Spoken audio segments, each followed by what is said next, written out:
Population d'Umputo, nous vous saluons dans le nom précieux, glorieux et merveilleux du Seigneur appelé Jésus le Christ. Nous sommes heureux d'être avec vous ce soir. Nous sommes ici pour parler de la part du véritable et réel Dieu. Nous sommes ici pour échanger avec vous sur les Saintes Écritures. Et nous vous invitons à être très attentifs à tout ce que nous allons dire ce soir.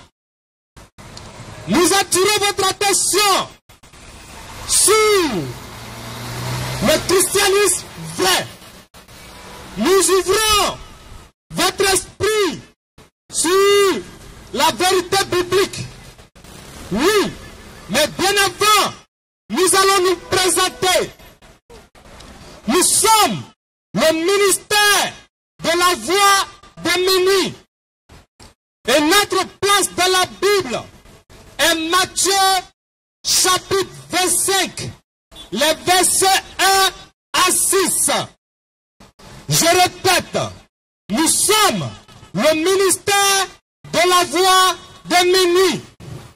Et notre place dans la Bible est Matthieu 25, les versets 1 à 6. À ne pas confondre avec le cri des munis. Nous ne sommes pas le cri des munis. Nous sommes la voix des munis. Et nous, quand nous parlons des munis, il ne s'agit pas du muni des humains. Il ne s'agit pas du muni de la montre. Il s'agit du moment, de l'époque où tout le monde se lève et dit: je suis appelé de Dieu. Tout le monde se lève et dit: je suis un prophète de Dieu. Tout le monde se lève et dit: Dieu m'a envoyé. Et on remarque que les églises poussent comme des champignons. À chaque 100 mètres, à chaque 200 mètres, nous voyons les églises pousser.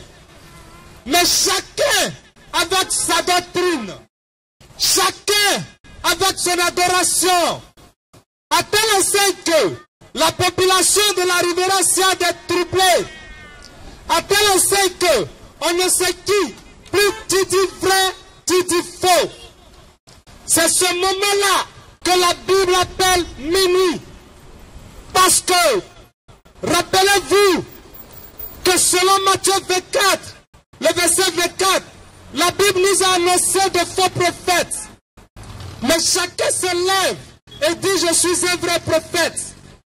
Jusqu'à cette période, personne n'est venu dire que je suis un faux prophète.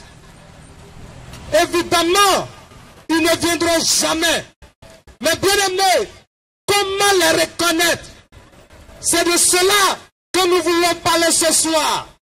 C'est de cela qu'il s'agit ce soir.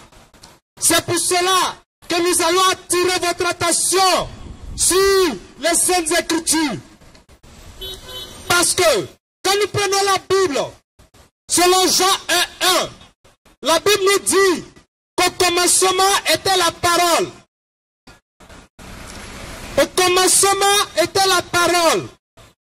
Au commencement n'était pas un homme de Dieu. Au commencement n'était pas une église quelconque. Au commencement n'était pas un bishop. Au commencement n'était pas un prophète. Mais au commencement était la parole. C'est pourquoi nous devrons tous avoir le regard fixé sur les Saintes Écritures. La Bible nous fait savoir, selon le livre d'Ésaïe 55, les versets 8 à 9, que la pensée de l'homme n'a rien à voir avec la pensée de Dieu. Lisons Ésaïe 55, les versets 8 à 9, pour comprendre que la voix de l'homme est très opposée à la voix de Dieu. L'homme parle selon sa pensée humaine. L'homme parle selon son éducation. Mais Dieu, au contraire, a son propre langage. Lisons Ésaïe 55, versets 8 à 9. Ésaïe 55, 8 à 9. Car mes pensées ne sont pas vos pensées, et vos voix ne sont pas mes voix, dit l'Éternel. Autant les cieux sont élevés au-dessus de la terre, autant mes voix sont élevées au-dessus de vos voix, et mes pensées au-dessus de vos pensées. Amen. Amen. Et selon Romains 3, le verset 4, la Bible nous fait savoir que tout homme est menteur. Il n'y a que Dieu seul qui dit la vérité. Lisons Romains 3, verset 4. Romains 3, 4, nous lisons. Loin de là, que Dieu, au contraire, soit reconnu pour vrai, et tout homme pour menteur, selon qu'il est écrit, afin que tu sois trouvé juste dans tes paroles, et que tu triomphes lorsqu'on te juge. Amen.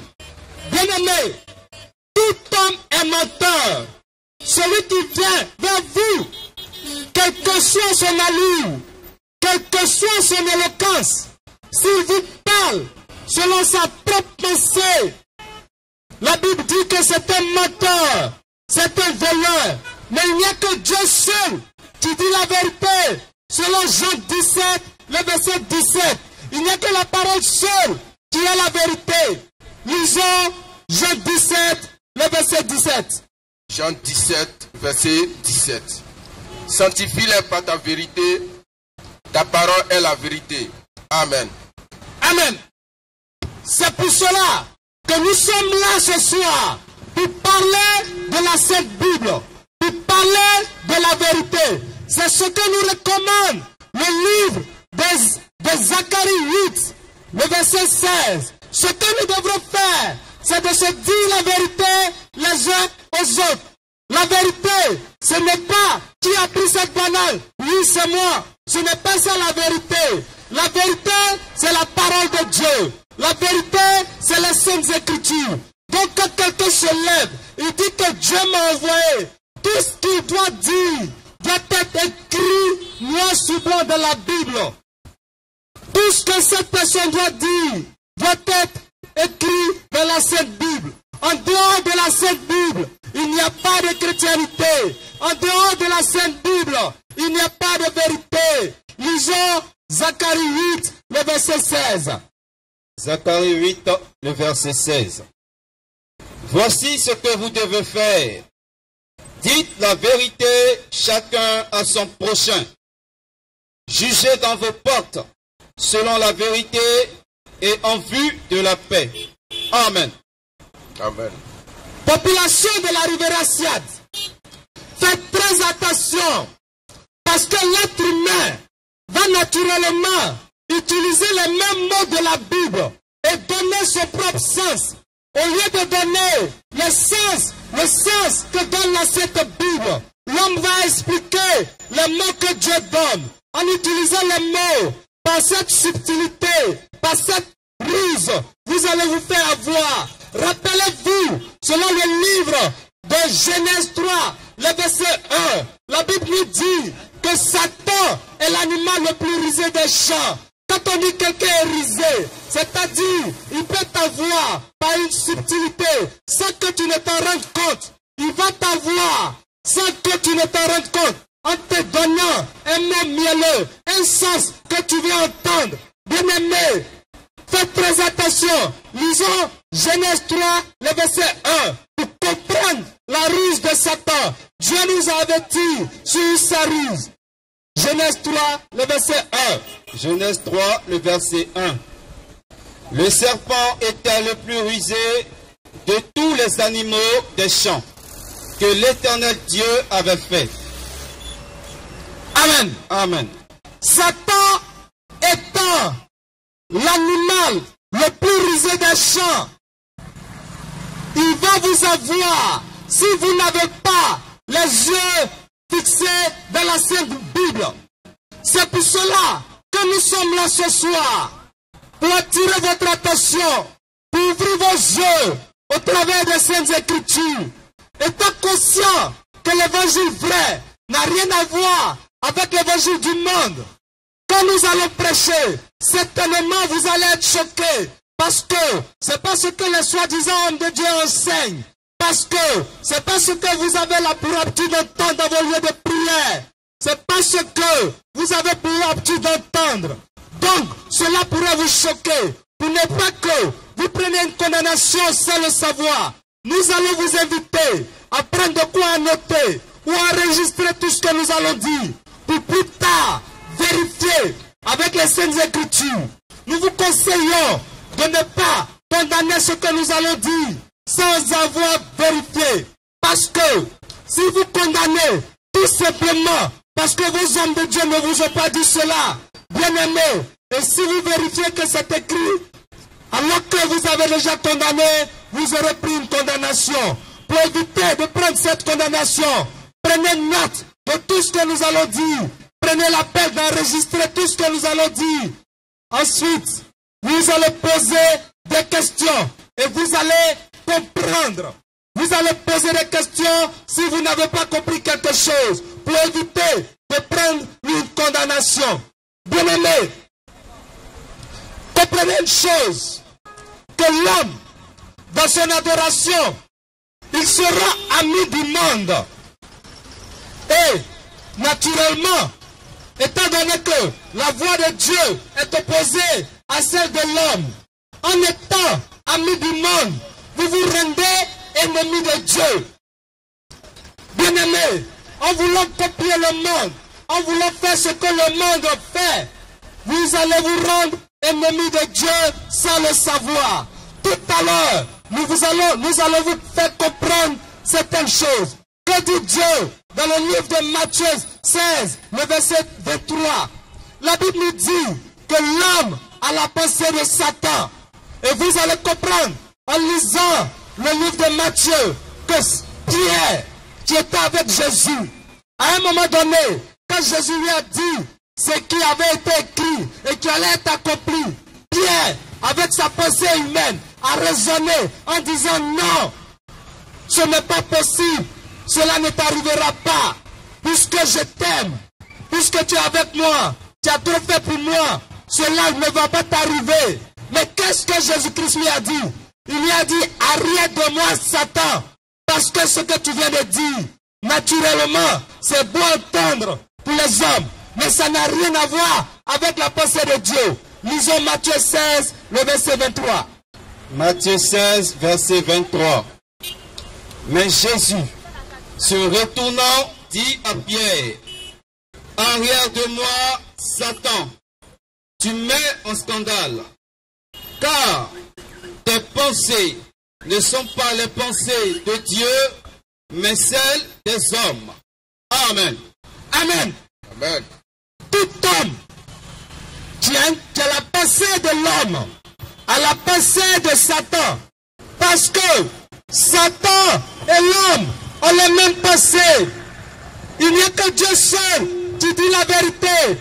Romains 3:4 nous fait savoir que tout homme est menteur.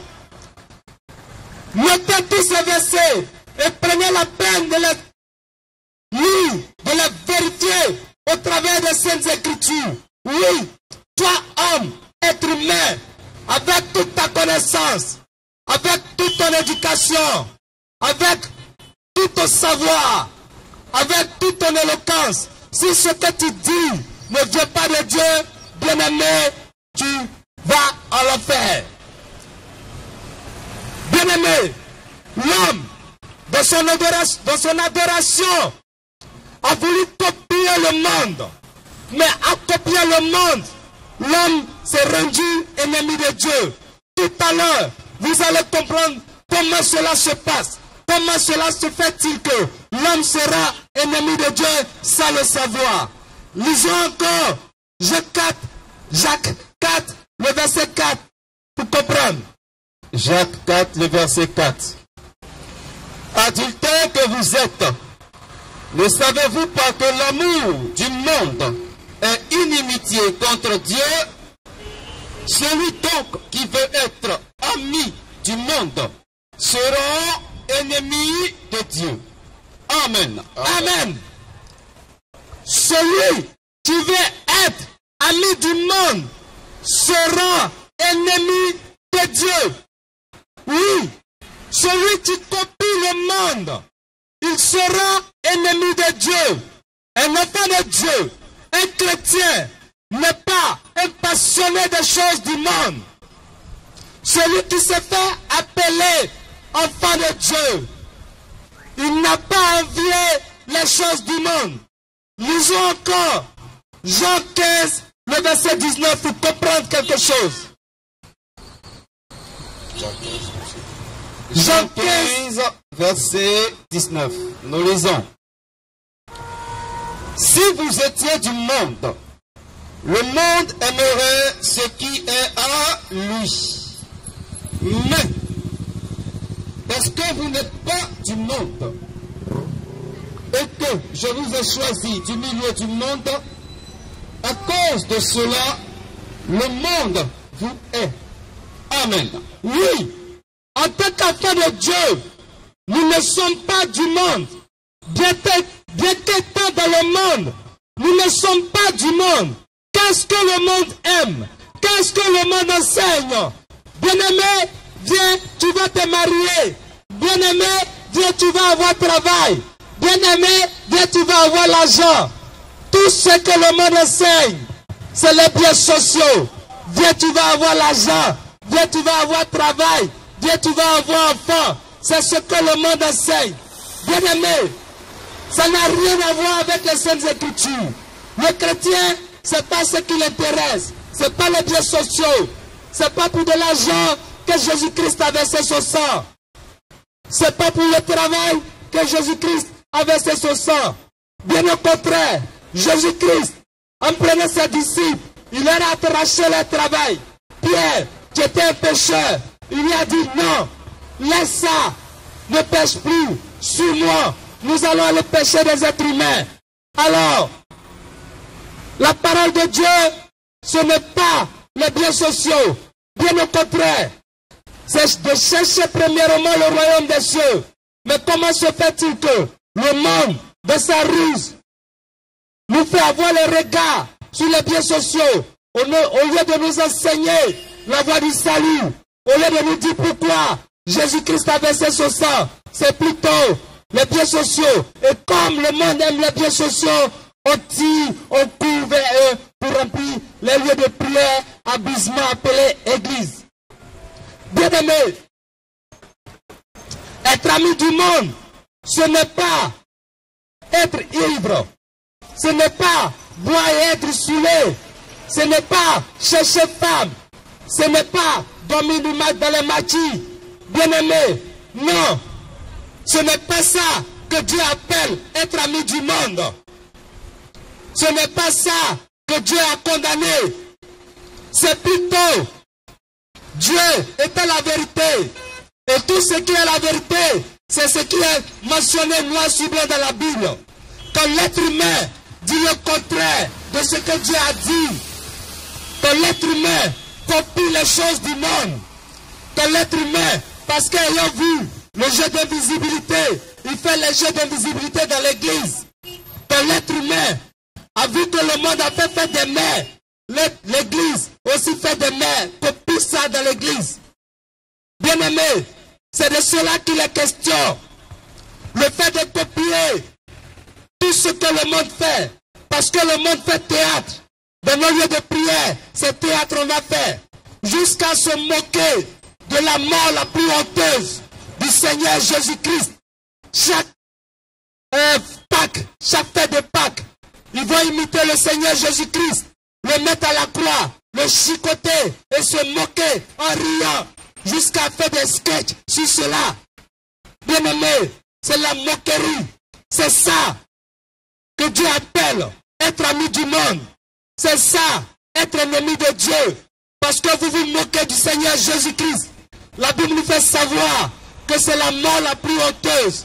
Comment quelqu'un peut se moquer de la mort de son père? Comment quelqu'un peut se moquer de la mort de son Dieu? En faisant tous ces phénomènes, en faisant tous ces actes, nous nous rendons amis du monde. Parce que le monde fait sketch. Nous aussi, nous copions. Maintenant, dans nos lieux de prière, c'est les jeux d'invisibilité. C'est les votes aux enchères. Parce que les votes aux enchères procurent plus d'argent. Dans nos lieux de prière, ils ont trouvé cette stratégie en faisant des votes aux enchères, en utilisant un mot que la Bible utilise, en disant non, c'est la fête de moisson. Bien-aimé, c'est du vol. C'est du vol.